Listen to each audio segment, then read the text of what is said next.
On September 6, 2020, Chris Bolfing and I decided to fly the E at Lake Elsinore, California. The forecast called for good altitude gains, so we had high hopes of a fun day. We were alone setting up our wings, except for brief visits by David Beardsley and Joe Medico. I launched first and, as usual, did not make passes on the ridge, even though it felt like ridge lift on the way to the spine. I should have. Turns out it was an east wind day, and I think it would have worked this time, whereas normally you don't turn until you get to the spine, then you circle. The best way to get up at the E is to let someone else launch first. If they start circling at the spine and climb a few hundred over, then you launch. If you work it right, you'll probably climb out with them. It's the timing of the thermal cycles. You can watch birds, but there's nothing like watching a craft that has a similar sink rate to yours.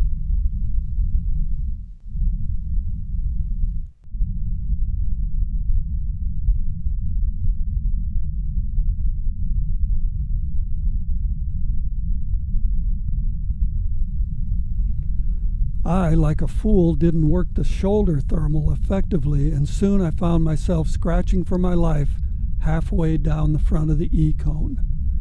If I can't find something quickly, I'll be on the ground. Finally, I found a little lift and started circling.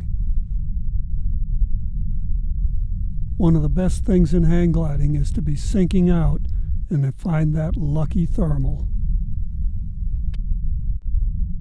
In a few minutes, I was well above launch. Life is good. I caught up to Chris, who of course had climbed out while I was on my detour towards the landing zone, and we spent an hour getting high. We got to 10 grand, drifting well behind the ridge in the east wind, then lost the thermal.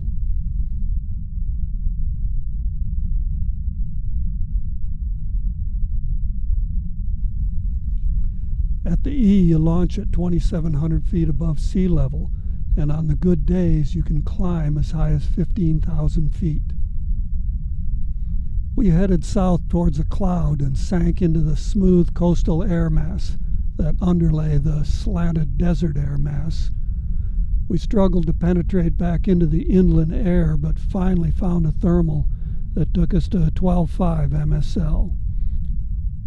On the uneventful glide out to the coast, I thought about all the great pilots who flew the E over the years. I remembered when Randy Haney came down from Canada to fly in a contest and showed us locals how to fly our own site. He made a flight that still stands as the longest in E history, 166 miles to Needles, California. I thought about Bill Rear's flight to Barstow, earning him the nickname Barstow Billy. I thought about doggone Bill Soderquist, who I believe has made more long and short XC flights around the Elsinore, San Bernardino, Palm Springs area than anyone. And in the early days, Dangerous Dave Gibson, Eric Raymond, Ron Young, Rich Pfeiffer, and many others explored the limitations of their wings and themselves.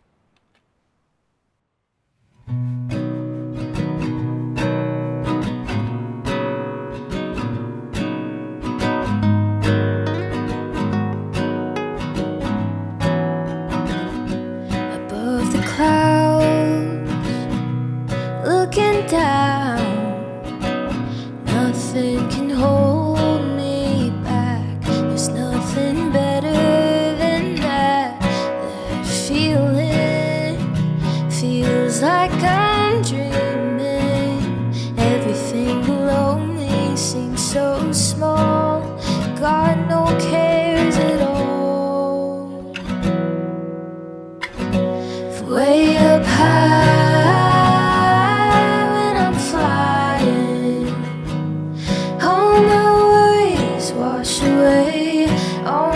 Troubles seem to fade from way up high when I'm flying. Feel so free, I feel alive. There's really nothing like way up high when I'm flying. High.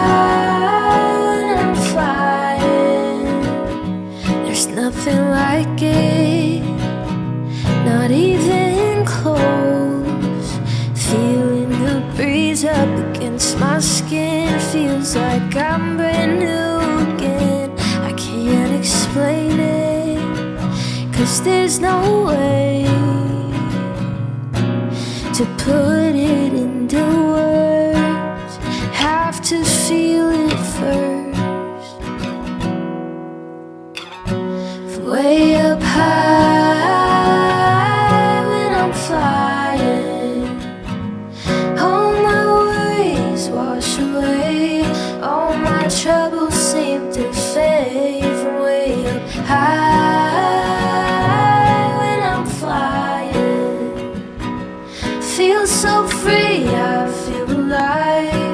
There's really nothing like way up high when I'm flying, high when I'm flying.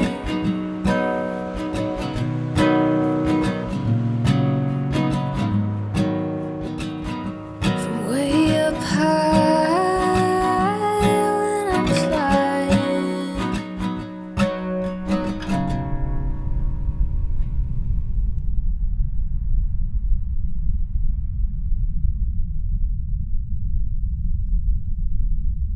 The beach was crowded on this Labor Day weekend. Big surprise. The best beach landing spot is Calafia, with an easy retrieve, but that was swamped with beachgoers. We spent a lot of time flying around over the ocean searching for a suitable LZ. Chris chose to land at the Trestle surf spot, but I had lost sight of him and had already committed to the golf course. Radios would have been nice.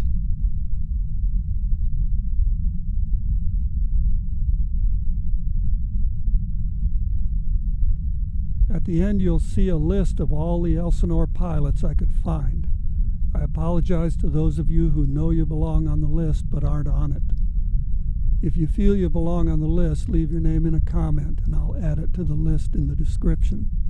And tell us an Elsinore story.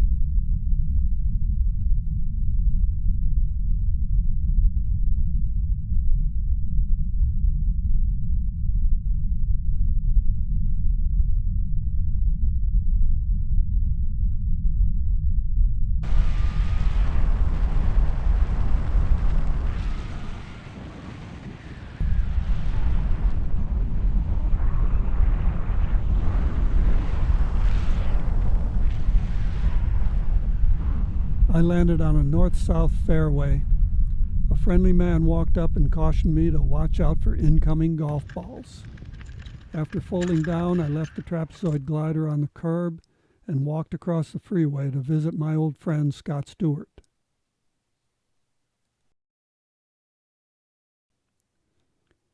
Chris landed at Trestles, a long walk out, but a cool lifeguard loaded his wing on the Jeep and took him out. A guy he ran into in the parking lot brought him and his glider to Scott's place where I was visiting. Chris took a ride share back to his truck at the E and picked me up on the way home. I think this happened to be a day of very favorable conditions for this flight. It's good to be lucky, and we are lucky to be able to fly hang gliders. And lucky are those who ride on a Boeing 787 with Chris on the flight deck. If an engine goes out, there's nothing better than having a talented glider pilot flying your airplane.